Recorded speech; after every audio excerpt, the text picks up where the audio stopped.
Good afternoon. Thanks for coming to our discussion about rethinking your waste today.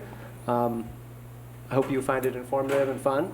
My name is Jeff Carloni. I'm a resource and materials management consultant here at Google with a goal of helping Google achieve a zero waste future. That's my role here. I'm honored to be joined by our three panelists here who have come to talk about their personal journeys to reducing waste in their lives. My hope is that from the discussion today, you can all take away one or two things that can help you to reduce your waste in your own world. We'll discuss some impacts that waste has on human health and the environment and topics like that. The format today is meant to be interactive, so I'm going to kind of open up and ask you each a few questions. And then once they get bored of me talking, I'll ask you guys to ask some questions if you have any. So we'll go with that. So with that, I'll go ahead and introduce our panelists. To my right, we have Michael OHeaney. He's the executive director of Story of Stuff. Has anyone seen the videos on Story of Stuff? Okay, cool. Yeah, so he's behind the scenes running those things. To plagiarize from your website, we have a problem with stuff. We use too much. Too much of it is toxic, and we don't share it very well. But that's not the way things have to be. Together we can build a society based on better, not more, sharing, not selfishness, and community, not division. The Story of Stuff project's journey began with a 20-minute online movie called Story of Stuff about the way we make, use, and throw away all the stuff in our lives. So that was 5 years ago, and 40 million views they've had now on all the videos. They're a community of more than 1 million change makers worldwide, of which I am one. I signed up. They're working to build a healthy community and a just planet. So Michael brings over 15 years of experience as an advocate, fundraiser, and consultant in his role as executive director. Prior to joining Story of Stuff, he developed fundraising and communication strategies for environmental, civil rights, and reproductive justice and media reform organizations as a principal of Channing Way Consulting. Is that right? He also served as a development director for 2 San Francisco Bay Area advocacy organizations, Global Exchange and Pacific Environment. Welcome, Michael. Thank you. Thank you.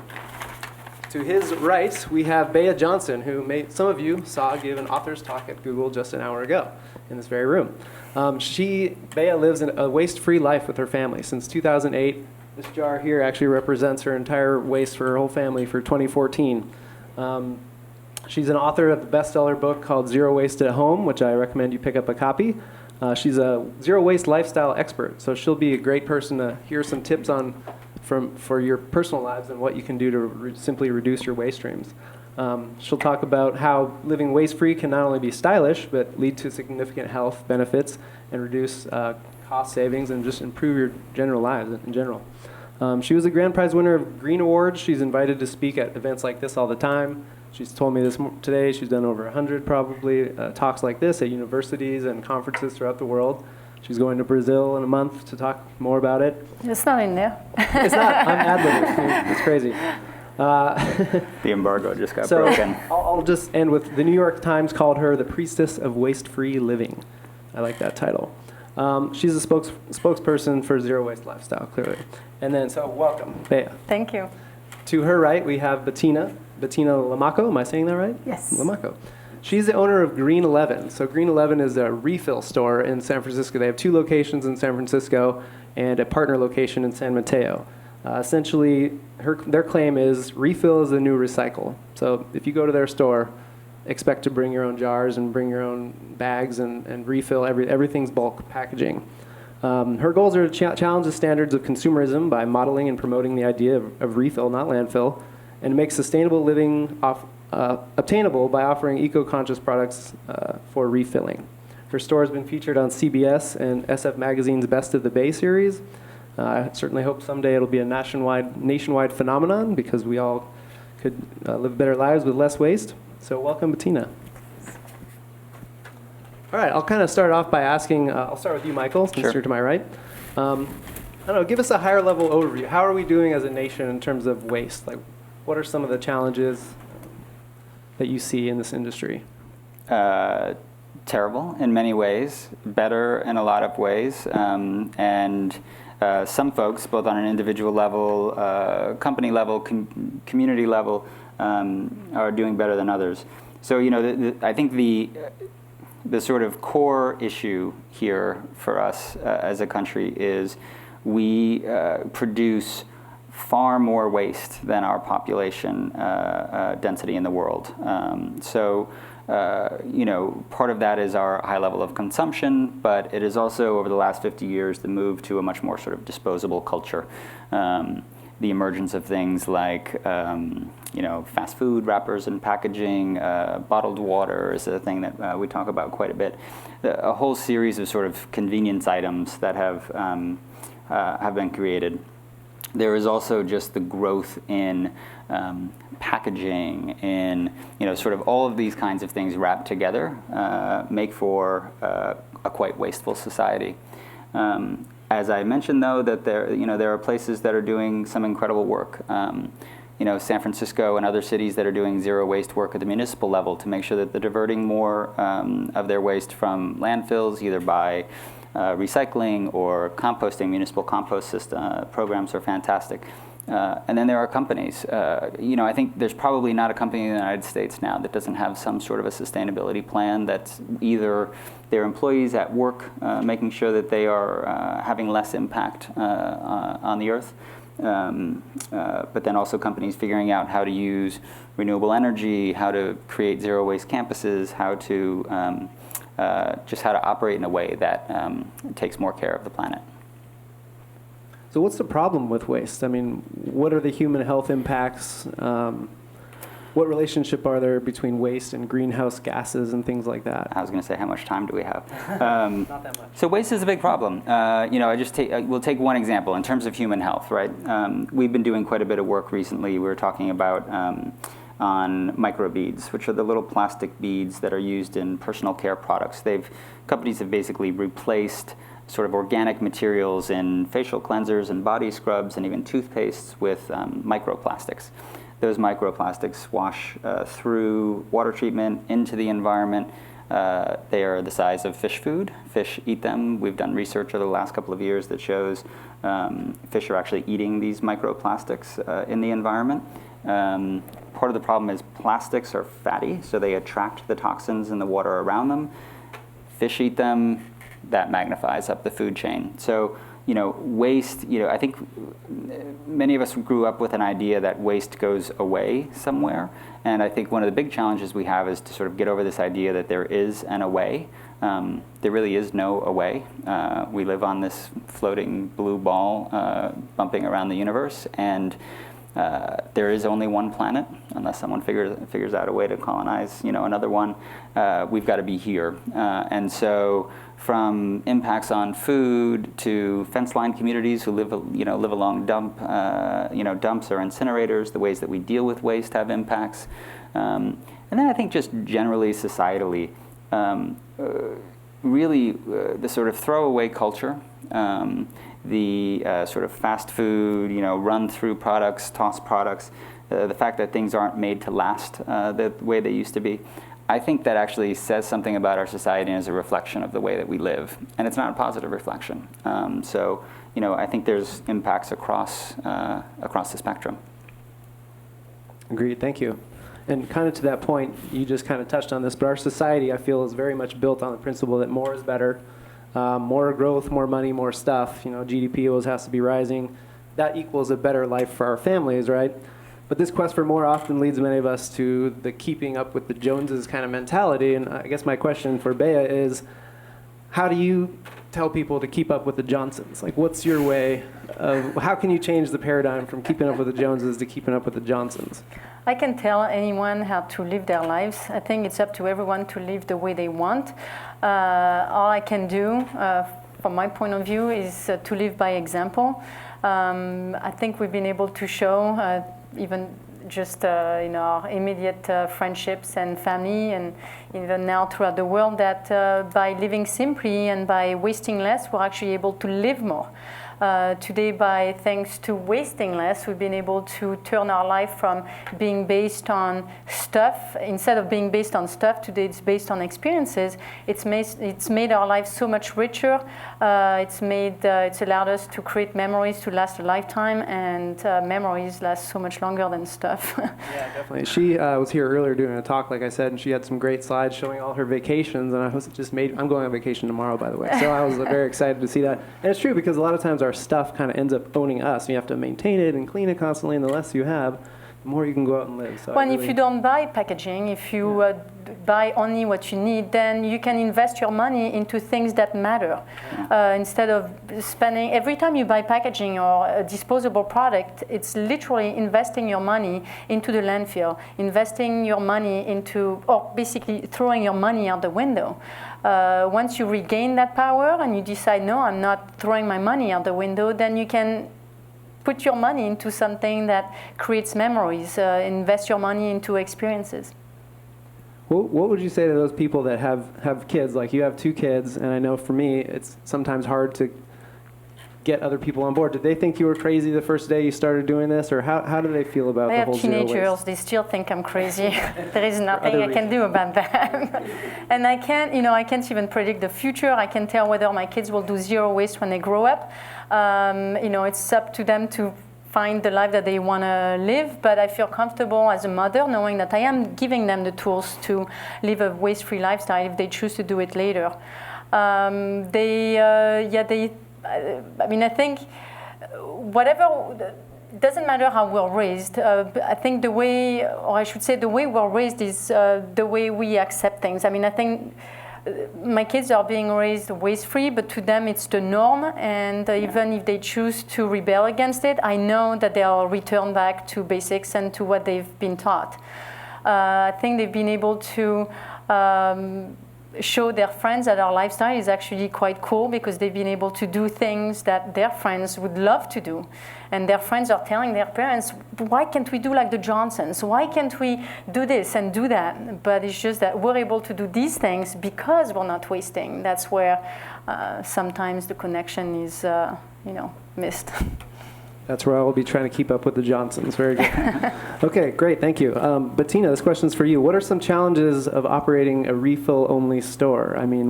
Do you have customers, people coming in going, what do I do? Or, tell me some examples. Actually, they do that all the time. Yeah. They actually come in, and many people that sort of just walk by our store have lived in the neighborhoods where we operate. And really, have no idea what we do. So they think we're a chemical store, and then they finally make it in after 5 years and come in and ask exactly what we do. And then we describe the concept, which is we operate a refill shop. So we encourage you to bring in your own container to buy everyday products you need, like laundry, shampoo, and conditioner, and dish soap, and anything that comes in a plastic packaging. And we just refill the bottles for you for everyday products you need. I think one of the biggest challenges of that is really a change in behavior. So it takes a long time for people to sort of remember to bring in a bottle and to, refill it. So a lot of times we get people buying bottles in the store to start, and then once they've seen the effect of throwing less bottles in the blue bin, then I think it becomes a very big habit. So they might, initially only refill laundry. But once they've refilled laundry, then they start to think, oh, wait a minute, can I refill the dish soap? I wonder if they have this product. And so our offerings of refill products have actually increased over time. So now we actually have things like toothpaste that we refill and deodorant. And you see more and more companies kind of rethinking the way they distribute products so that it's a refill idea.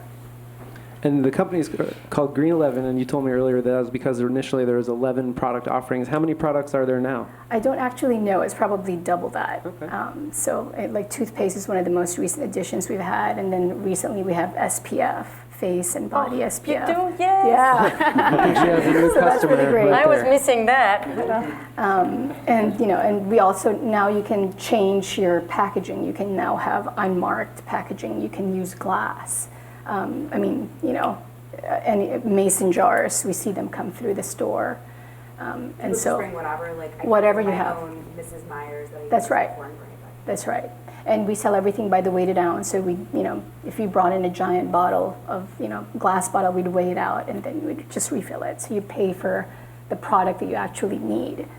And I don't know if many of you know, but for every $1 you spend on anything in the store, probably, like let's say a dish soap, is probably 20 cents the cost of the dish.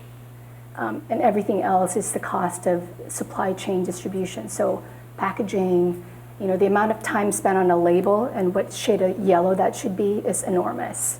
And so it's a non-value add cost. So what about the requirements on the back end? So you get products in, I assume, in bulk. How do you kind of hold your suppliers to the same standards that you're giving to your customers? So that's actually a great question, because the average person that refills, or that we have some customers in our store that refill because we're just plain cheaper for really high-end products. And they don't think past what we do. So when you refill from Green 11, it's a true closed-loop distribution. So we order all of our laundry in 55-gallon drums and all of our dish soap. And most of our cleaners come in concentrate, and we mix it ourselves at our distribution center. And that our 55-gallon jugs that we receive in the distribution center we partnered with a company in Central California who comes and collects all those 55-gallon drums and re-breaks them down into little blue pellets that can be reblown into new 55-gallon drums. So it's a true closed-loop distribution. There isn't any waste. So did those suppliers already have that kind of process, or did you kind of have to force them to change the process to have that? They already produce in 55-gallon drums. Cool. So it wouldn't be so difficult for other entrepreneurs to potentially set up a similar store. That's right. Anywhere else in the country. That's right. And Okay. we get reached out from everywhere, actually, not just around the country, but everywhere, for help to open up a refill shop in their neck of the woods. And we're very happy to help people do that. You know, we think there's room for this business, and we actually need people to be inspired by it and open refill shops everywhere. And we've done it. So we have a couple of partners in Wisconsin, for example. Great. Franchising opportunity, great. Okay, I'll come back to you, Michael. Let's see. Talk about manufactured demand, if you could, for a second. And specifically, I'm curious, the rise over the last, 15, 20 years of the single-use water bottle, because I know we talk about that a lot here. How have we been so convinced that water bottle water is healthier or more convenient for us, when really, in actuality, costs more, it's probably not as healthy, and has all the environmental impacts? Well, one, I would encourage people to watch the story of bottled water, if you haven't seen it already, which basically tells the story of bottled water, but really tells the story of manufactured demand. So, manufactured demand, in essence, is how do you convince people to buy something like bottled water that they can already get virtually free from the tap. Bottled water costs many times what it would cost you just to go and fill up your glass with tap water. A couple of things. One, the environmental movement, I think one of the reasons we got involved in environmental communications is the environmental movement did a very good job over the last 30 years, for some very good reasons, of scaring people, of convincing people that there was danger in their water, that there was danger in the soil, that there was danger, that there's danger lurking around every corner. In the bottled water industry, which is really a quite new industry. I mean, I know bottled water didn't exist when I was a kid, and I'm not that old. It existed, but it was like Perrier. It was a sort of odd thing that wealthy people used. We were talking earlier. When I was a kid, I don't remember taking water to ball games. We've kind of become very obsessed with having water on us at all times. But basically, the bottled water industry went out and did a very good job of convincing people through advertising, through marketing, that their water was unsafe. And so they did, we've done now over the last decade quite a number of side-by-side taste tests. We've done, reviews of water safety. For most Americans, their tap water is quite safe. There's no problem with it. There are certainly communities where there are more issues with the water that comes out of the tap. Every time we talk about this issue, we get people talking about water fluoridation, for instance. That's something that concerns a lot of people. But generally speaking, the water that comes out of the tap in homes and businesses around the United States is quite safe. They are, the bottled water industry at some level has now shifted, and their argument now, which I think is actually quite smart, is around sort of choice, is around giving people a choice between a sugar-sweetened beverage like a soda or a fruit juice, and water, which is a healthier choice. So they've sort of shifted their marketing from fear tactics around safety of water, what comes out of your tap, to bottled water being the sort of safer choice for people who are health conscious and are concerned about things like, you know, weight gain and diabetes and all the kinds of things that come with drinking too much soda. So yeah, they've done an incredible job of convincing people that they needed this product. Now, some of it also, you know, was making it the sort of elegant choice. You know, it was around convenience and those kinds of things. But fundamentally, when you ask most people why they're drinking it, it's either convenience or some sort of a fear about their own water. What we say to folks is, if you are actually concerned about what's coming out of your tap, it is much cheaper, more cost-effective, and more environmentally friendly. Just use a filter on your tap. You can get filters for taps now, or use a Brita or something like that. But bottled water, unless it's like an emergency, you know, kind of situation, this is the other argument they use. But what about natural disasters? Bottled water is just something that people really don't, for the large part, need. So what role should, I don't know, us trying to individually change people's behavior versus government regulation, what sort of mix do you see kind of working for things like that? So I think I think around bottled water, the most important thing, businesses, communities, you know, so there's a great story. University of Florida, Florida State, one or the other, built a new stadium within I think it was about 10, 12 years ago. And it was Coke, I think, was the water distributor, basically convinced the stadium builders that they didn't need many water fountains because we're going to be selling bottled water. So they had the first game. It was like a 90, you know, opening football game. It was like 98-degree day or something like that, and no one wanted to buy a $4 bottle of water, and so they had all of these health issues. And basically, the city went to them and said, "You've got to figure out how to get more water in." So the things that businesses, communities, folks can do is, one, reinvest in water infrastructure. We are under-investing in water infrastructure in a massive way. Businesses like Google and others, super important to actually put, if people really feel the need for filtered water, to put refill stations.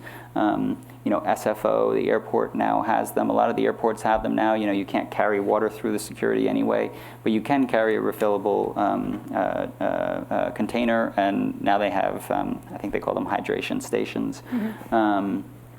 City of San Francisco passed an ordinance that said, basically barred sales of bottled water on city property, so festivals and, you know, those kinds of things. But part of that law was you actually have to have sufficient water infrastructure for those events. If you're going to take away the bottled water, you've got to have the ability for people to actually get water as well. So, you know, really water infrastructure and the ability of people to get the water that they want, so that they're not choosing soda if they don't want to, is the most important thing, I think. Great, thank you. I'll kind of take a break here. Does anyone have a questions burning in their mind before I continue asking my list of questions? Yes, Jamie. So I think it's really interesting to see that, Michael, we've got this like big landscape of waste and the story of stuff, and the Bettina Bea, we have like a lifestyle, your own personal lifestyle story, and then all the way down to Bettina, who's able to do it at this like kind of micro level. Can the two ladies talk about how to sort of transition away from a life of stuff to a life of less stuff? Because I always feel really guilty having my stuff, but I don't know if I know the right way to transition away. I give a lot of tips in my book on how to do that. It obviously, to me, the way I started decluttering is I was put in a situation where we moved from one area into another. We rented an apartment for a year, and we only moved in with the necessities. And that's when we realized that, wow, living with less is awesome. You actually have more time in your hands to do the things that you enjoy doing. And so then from there, it kind of led us to really adopting voluntary simplicity. My husband was more stuck on certain things than I am. He said because he's sentimental. I think he just is macho. I think that he was hanging on to certain toys because he felt like it made him a man. extra, like a kayak, golf clubs that, he barely used.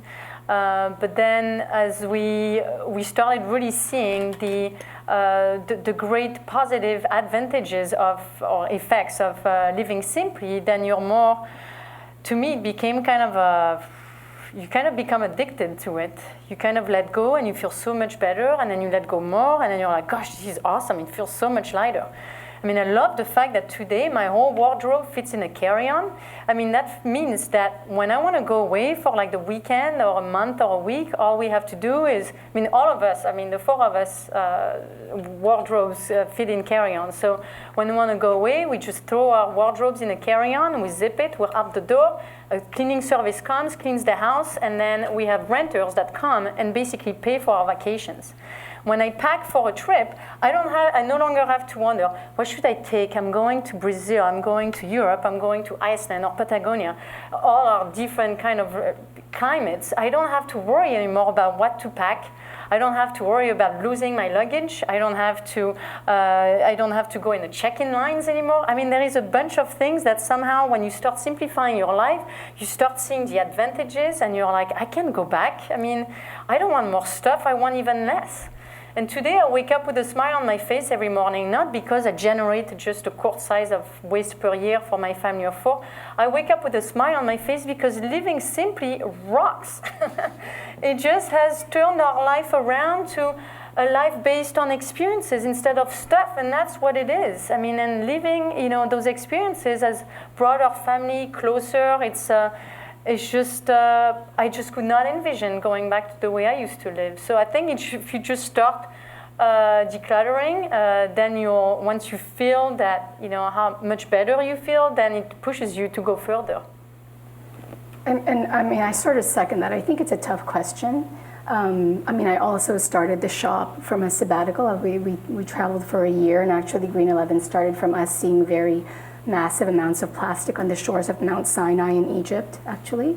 And that's when we started the business, is when we returned. But I think it's definitely starting slowly. I don't think you have to feel guilty about, anything, but it's really asking yourself, do I really need 5 bottles of shampoo in my shower? Do I really need, another necklace? Or do I really need another pair of shoes? Or I think it's starting slowly, and it's starting with immediate things. Like, do you really need to buy that? Is a way to... Yeah, and something you can do is if there is something you feel you want, then put it on a list, and don't buy it right away. I think that's the kind of the problem with our immediate consumption in the US, is that we want something and it's just too easy almost to grab it and get it. If you put it on a list and let that want work on you and see if you truly want it still at the end of the month. I have found that when I had a list like that, by the end of the month, I either realized that I had another item that could do the same job, or that I simply didn't want it. And then once I connected that if I spent money on that meant that I couldn't spend my money on an activity or doing something with my family. Then it kind of changed things around. And today I don't even have one of those lists anymore, because I don't buy anything anymore. I mean, I haven't bought any new clothes in 3 years, and it's not that I don't. No, I'm saying new. I buy secondhand. That's true. That's a good point. Yeah. I shop twice a year for clothing. I go mid-April and mid-October. But it's good to actually control yourself, give yourself some limits that way, because then it really helps. Because I used to shop, even if I shop secondhand, I would go whenever I felt I wanted something. But then you see something else and you'll buy something else. Especially we, as women, are gatherers. Men are hunters. When they go shopping, they go for one thing, they come home. Women are gatherers. If they go for something along the way, they're going to pick a few things and they come back with a cart full of stuff. I used to go to Target in my old life. Every week, somehow, I was led to Target. And I would spend $100 on God knows what. I have no idea today what I was spending my money on. Obviously not important stuff, because I don't go to Target anymore. But anyway, so I think giving yourself limits like that really helps. So when I go shop for my wardrobe twice a year, so I go mid-April and mid-October because it's the beginning of 2 seasons, then I know exactly what I want. I have, I just replace what needs to be replaced or what I grew tired of, generally color or patterns. And then I stick with my list and I just I mean, I just love the fact that it doesn't cost me much. It's all fits in a carry-on, and it's really, it makes you feel free. I mean, it's a weight off your shoulders. So can I ask one more tactical question? I'm really interested in the tactical side of this because I feel like it's something I think about a lot, but then there's all these hidden wasteful things. So like packaging, for instance. Packaging is so wasteful. Think about buying toilet paper in bulk, right? It comes in a little shrink wrap. Sometimes it comes individually wrapped.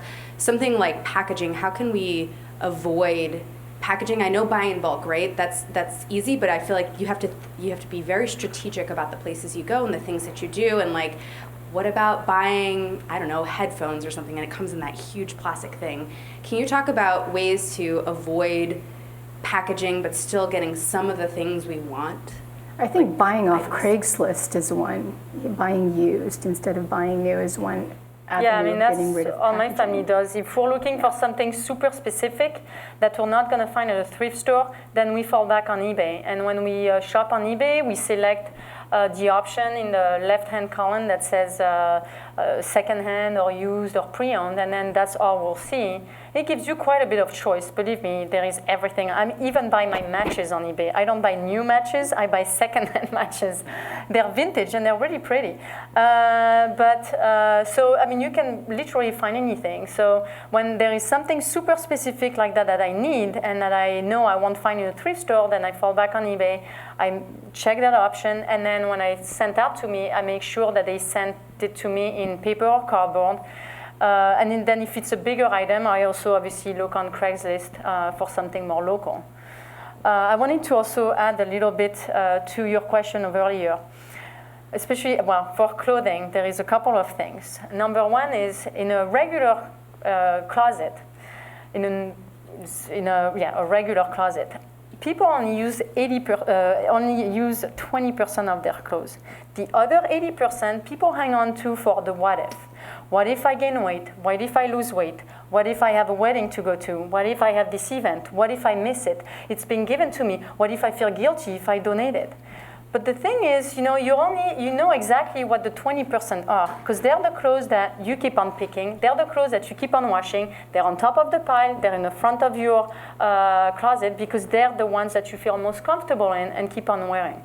When you let go of something, you have to understand that you are helping the environment. A lot of people don't really see that link, but every time you donate something, you're putting a very valuable resource back on the market. You're making it available for someone else that either needs it or is looking for that thing, and then they can buy it secondhand, such as my family. So if you guys have a pair of sneakers, Adidas, size 9.5, please donate it because those are really hard to find. But every time you donate something, you're putting it back on the market to make it available to someone, and you're boosting the secondhand market. The secondhand market is extremely important for the future of zero waste. So please let go of the things you're not really using. Go ahead. Just one thing. Packaging is a huge pain point for people. People hate packaging. They love to hate packaging. I have a 9-year-old daughter, and birthdays and holidays are just the worst because you open a couple of presents and you're left with this pile of plastic and paper and cardboard and all of this awful stuff. There's a ton of stuff you can do to sort of avoid packaging, right? So it's buying in bulk, it's buying in reuse, Giving the gift of experiences instead of stuff. There's all these kinds of things. I think one of the things around packaging that's important, though, is also to communicate to the companies that are creating the packaging that you don't like their packaging. And so in Europe, for instance, there's a packaging directive, basically, where companies have to take responsibility for their packaging. There's a fee attached to the packaging that they create, and there's basically take-back that's required of them, so they're paying for it. In creating a financial disincentive to create a lot of packaging, the companies have figured out how to make less packaging, how to make things more efficient. Walmart, a company I'm not a huge fan of, has done amazing things to reduce packaging and to shape packages in certain ways so that they can move more efficiently more of their stuff. This can be done. This is not some sort of rocket science. Things don't have to be triple wrapped in plastic to get safely to you. But taking that step, avoiding plastic is important, and I think it does in some way send a market signal to companies that that you don't want to buy their plastic schlock. But communicating that to the companies is also very important. So, joining organizations that are thinking about it, supporting organizations that are doing interesting work around packaging. There's some really great innovative Product Policy Institute, series of great organizations that are doing work to reduce packaging, to reduce the impact on transportation costs and energy use, all of those kinds of things. It's the power of the voice, and I mentioned that earlier. If you're not happy with the packaging, you feel you're forced to buy a product that either you don't like or you don't like the packaging, then let your voice be heard. Because if you don't say anything, nothing will change. If you send the packaging back to them and propose alternatives, then you're actually making things happen, and you're making change will happen. Take a picture of it and put it on social media and tag the company. That is super powerful. Yeah, I was going to say, I heard of a story, our neighbor company here, Intuit, someone asked for a CD to be sent to them, and they sent it in a huge box with all this plastic wrap. So the guy made a YouTube video titled, "Does Intuit Hate the Environment?" And it got all these hits, and that caught the eye of the sustainability person at Intuit, and they changed their whole packaging process. Now they just send it in a paper sleeve, and that's it. And so it can work. Yeah, that was my experience with that. I really believe that. I mean, it's when I started doing waste-free living, my husband said, what we're doing really doesn't matter. It's really the big corporations out there that matter. And I said, I don't agree. I believe that we as the consumer are leading the manufacturing world, because the manufacturers only make what we're buying. So if we buy crap, they'll make more crap. If we buy packaging, they'll make more packaging. If we buy in bulk, then we're supporting sustainable practices, and we're literally voting with our money for more bulk alternatives to be out there. So I think it's important to realize the power of our money, and every time we buy something, it's a way to vote. And if we buy right, then we're basically spending our money or investing our money into a more sustainable future. Thank you. Kind of shifting gears here a little bit, being that California is in a drought, this goes to, I guess, any of you that want to answer this. Is there a direct connection that you can make between reducing waste and saving water and helping out with the drought? So, I mean, there's some very direct ways. We're working on a campaign right now around water bottling in California. Nestle Waters, which is the world's largest distributor of bottled water, we're working on a campaign. They're taking water from a spring, their Arrowhead brand, a spring, well, they say it's a spring, we think it's groundwater, which is actually an important distinction, but in the San Bernardino National Forest. And I was saying earlier, before I came in, I got an email from the head of Nestle Waters North America apologizing, because we've been sort of going to town the last couple of weeks on a quote. He, during a radio interview, was asked if, Californians are asking everyone to sacrifice and to sort of take less water. Would you consider taking less water? And he said, no, as a matter of fact, if I could take more, I would. So that's a very direct case, but water use really around bottled water is not just the water that's in it, but the water it takes to produce the plastics, the water that takes, the manufacturing processes. I mean, agriculture in California is really where it's at. But I think there are ways in living a simpler life and reducing your overall impact that you can have an impact. I'm floored at some level by the fact that Californians over the last year have reduced their household water use by 30-40%. When the governor called and the water boards and local officials called and said, we need people to stop using so much water, people did it. People responded. I mean, it's amazing. I live in Berkeley. It's amazing to me to drive around and the lawns are all brown. It blows my mind.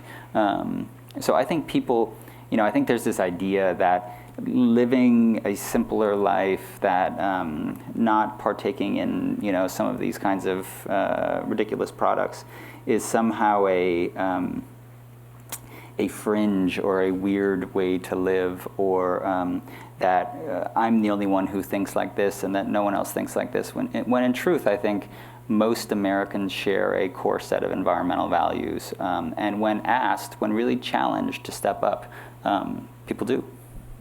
I mean, just to add to the recycling piece, I think a lot of people think that when you throw something in the blue bin, something like only 20% of plastics actually get upcycled. Yeah. Because there's barely any. I mean, think about what plastic can become. It can only become like, bumpers that you see for parking, or plastic T-shirts, and the amount of water it takes to produce something out of plastic and to upcycle something is enormous, and all it does is delay the entrance into the landfill. So it eventually all ends up there. So once you're tired of that plastic T-shirt, once you're tired of that plastic anything, it ends up in the landfill as well. So. Yeah, that was kind of my next question, is that, I think a lot of people, and especially here at Google, we have everything is recyclable and compostable. There's very little actual things that are procured by Google that are actually landfill waste. So I think people have kind of a misconception that, it's fine, we can consume as much of this as we want because it's going to keep coming back forever. And but to your point, I think it's something like only 16 or 17% more efficient use of resources than making a virgin product. So all the transportation and labor and like all those inputs you said still have a great impact on the environment. Yeah, that's a great point. Also, we've been told by the marketers that buying packaging or a convenience product saves time. I mean, my lifestyle saves me way more time than my old lifestyle. Because, for example, today I've adopted products that are unpackaged, but are also less toxic, and they're multifunctional. So, for example, to wash ourselves from head to toe, to wash our hair, our face, our body, and also to shave, we use 1 bar of soap that we buy loose from the health food store, unpackaged. It costs us $2 for that bar. That bar has eliminated 4 other toxic products. I no longer have to the store to buy those things. I no longer have to put them in my car, take them up 36 steps to my landing, store them, and then use them, but also then take all the containers back down to the curb, and then go to the store to buy more. And that's one example. And I have hundreds others. I mean, we no longer buy, paper towels, plastic wrap, aluminum foil, sandwich baggies, freezer bags, trash bags. All that stuff are things that I used to spend my money on going to the store and buying. It's actually, once you realize how much time consuming it is and you eliminate it from your life, you're like, dang, I mean, I'm never going back to that. We've been, again, led to think that it saves time, but it really doesn't. Thank you. This question is actually for you too, Bea. I know you recently gave a talk at Burning Man, right? Yes, last week? Actually, two. So, and a panel. Burning Man, for those of you, does everyone know what Burning Man is? Do I have to explain that? Okay, so Burning Man is a festival out in the desert. Basically, they have this mantra, leave no trace, right? They go out there, they build a city, and then when they take the city down, there's not a single strand of anything left behind. So, being that you were there, that was your first time there, right? So I was a virgin. Yeah, you're a virgin. Did you experience? How did that experience? I mean, you were already a person of zero waste. So, how did that experience of leave no trace, radical self-reliance, Moot Patrol, all that stuff? How did that change your perspective? So doing zero waste there for me was easy because I already, do backpacking with no waste. I buy food in bulk that is dehydrated, such as soup mixes and lentil soup, pea soup, things like that, or oatmeal that we can then add with hot water and get a meal going. So, and I also brought 20. I refilled, I should say, 20 glass bottles of lemonade. They don't really like you to bring glass at Burning Man because if you break it, then it's really hard to remove from the ground. But I kept it within my tent, so I knew that if something broke, then I could sweep it and take it home. But I was really, I really loved the leave no trace principle of Burning Man. It's made me much more aware of my impact. When you pack your tent, you're supposed to really fine-comb your area, and they also, of course, encourage you to do the common areas, which I did. But when I fine-comb my area, I was just amazed to see that I had brought in dog hair, pine needles, and feathers. The pine needle, the dog hair and the pine needles were from previous camp trips that I had taken with that tent. I didn't lose much of my hair because it was literally stuck to my head between the dust of the playa and the oils of my hair. It was one big mess. Nothing fell out of it. I only found a couple, but also the feathers out of my down sleeping bag.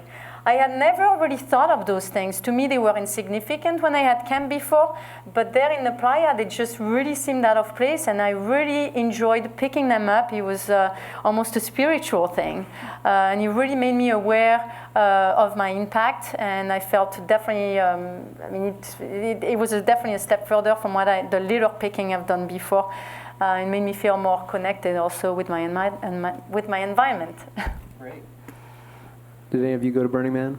Looking at you, Andreas.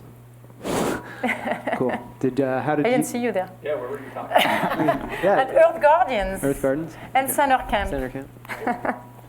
So I really like that the positive example you have of this pristine home and everything's so organized.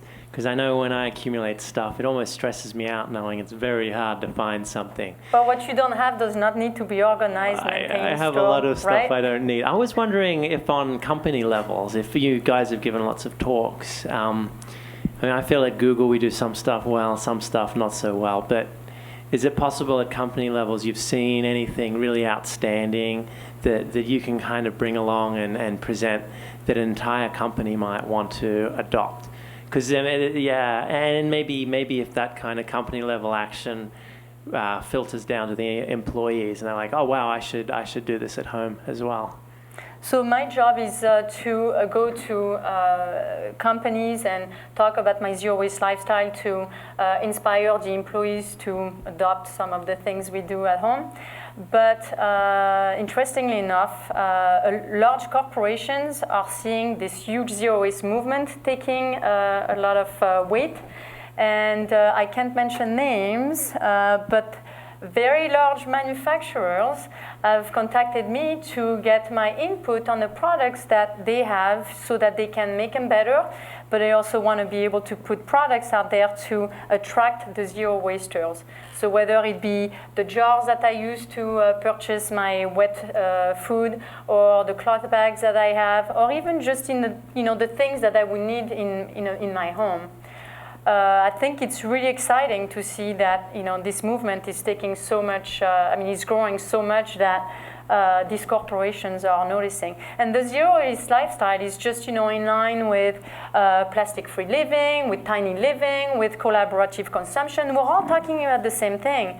And actually, even I read that GE, even themselves read that, I've noticed the interest for tiny living, and they are looking to adapt their products to tiny living so they can get then those consumers for themselves. But I'm sure you see it probably. There's a ton of companies doing interesting stuff, both sort of on the consumer side, the sort of consumer-facing side, the way that they're actually dealing with the impact of their products. So probably not surprisingly, Patagonia is a real leader in this area.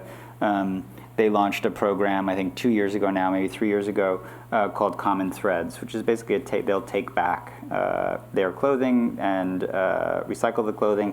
They have an incredible repair business. They have some, if you go to Patagonia's YouTube channel, they have some great videos that are, these moving, incredible videos about this guy who's had this anorak for the last, 20 years and sent it back, and Patagonia repairs it and gives it another couple of years of life, or that kind of thing. So on the consumer-facing side, I think there are a lot of companies doing interesting things around repair, around take-back. The electronics industry has done an enormous amount in the last 10 years around take-back. Still a long ways to go. There's interesting folks like iFixit that is actually basically doing repair manuals for electronics so that you can crack open your phone or your, whatever it is and figure out how to fix it instead of dumping it. So there's sort of a lot of interesting consumer-facing stuff. There's great companies who are figuring out new ways to do things. So like the reason we use carpet squares now is this guy, Ray Anderson, who founded a company called Interface Carpet. And he figured out a less toxic way to create carpets and we use squares because then you only have to replace a square when it gets worn instead of the whole carpet. There are, and then just in terms of campus life for big companies, the fact that there is a compost bin in this room to me is remarkable. Food waste is a huge part of municipal waste, and not a lot of folks are set up to actually do that kind of waste collection. So I think that's important as well. So I think companies aren't doing as much as I'd like them to do, but there are a lot of great companies who are looking at how to create better products for their consumers, how to create a better life for their employees. We're working with, again, not big surprise company, we're working with Ben & Jerry's right now. All of their scoopers, the scoop shop employees, are taking an online boot camp we have around community involvement. They put a sort of big emphasis on their employees being engaged in their communities, right? So they are trying to do that. Which, one of the reasons I mentioned community is kind of the antidote to stuff. So, we were talking earlier, stuff swaps, finding places, building sharing communities. Berkeley, we have a tool lending library that's part of the public library system, which is incredible. I mean, I don't need all of these things for myself. I rented a dolly, like a hand cart. I only need that maybe once a year. Why do I need my own? And probably not everyone on my block needs their own. I can go to the library with my library card, get a dolly, I can get a jackhammer, I can get garden tools, you can get, hammers and screwdrivers, all the kinds of things that you would possibly need. Instead of going to Home Depot, I go to the library. So communities, businesses are all doing super interesting things, I think.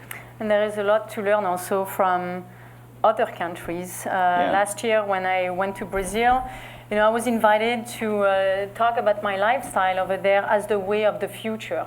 Interestingly enough, I was given a tour of a grocery store that does zero waste. Now, when I entered that store, I thought, oh, well, I can do zero waste in that store because everything was packaged.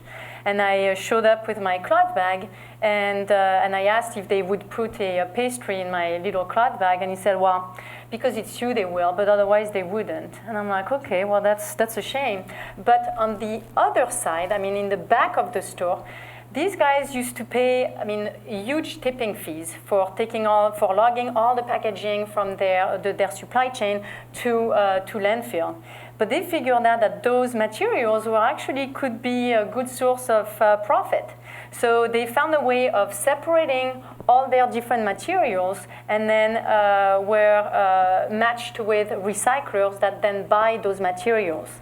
They even had a guy in that grocery store whose job, the staff, whose job it was to separate the food from the packaging for the food that they were not able to donate to a food bank.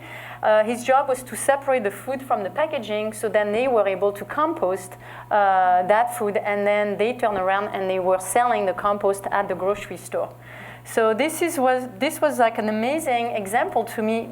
Like over there in Brazil, where you think, we're leading all this and we'll show the world, but no, there are amazing things that are being done everywhere. And those guys realize that now they're actually, it saved them a bunch of money, but they're also even making money from their waste material. If you're looking for a little inspiration, like this afternoon when you're back at your desk and you want to check out a video, look at the Biomimicry Institute. You all know what biomimicry is. It's basically designers mimicking natural processes. And so it's things like figuring out less toxic ways to make black dye, or how to create fans that use less energy, basically by studying how nature does these things. And they have these just incredible stories of companies who figured out more efficient, less waste, less resources wasted in the production of products and in the way that they make things. Biomimicry. It's a great site, and they have some really great examples of things companies are doing. Thank you, guys. Unfortunately, we're about out of time. We could do this all day. Maybe we will after this. But thank you so much for coming and spending your time with us. Thank you guys all for coming. Appreciate it. If you want to stick around and ask personal questions after, feel free to do that. Just a couple things I'll encourage you to do after this event to learn more. Go to storyofstuff.org, watch the videos, Check out Bea's book, of course. If you live in the city, shop at Bettina's store. Those are some easy ways to reduce your waste stream right there. Here on campus, you know, carry your reusable mugs everywhere you go, your personal water bottles. Don't get to-go boxes. I mean, again, we vote with our choices even when it's free, right? So those are some simple things you can do here. Thank you. Thank you.